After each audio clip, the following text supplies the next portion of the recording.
Welcome to the Tech Egg. Don't get scrambled. Enjoy the video. In this video, I will show how to make rice on a rice cooker. Start by measuring rice with a consistent cup and rinsing until water runs clear to remove starch. Add the correct water ratio for your rice type and level the grains gently. Close the lid, select the proper setting, and let the cooker finish its cycle without opening the lid early.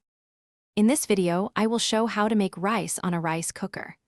Measure rice using the same cup you will use with water for consistent results, and rinse under cold water until nearly clear. Drain the rice well to keep the water-to-rice ratio accurate and avoid soggy results. Transfer rice to the cooker and level the surface before adding water and closing. In this video, I will show how to make rice on a rice cooker.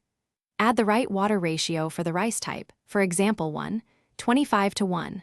5 cups water per 1 cup white rice, or 1:75 to 2 cups for brown rice.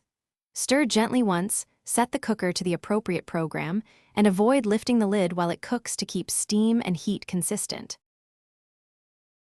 Thanks for watching. Consider subscribing if I helped unscramble your problems.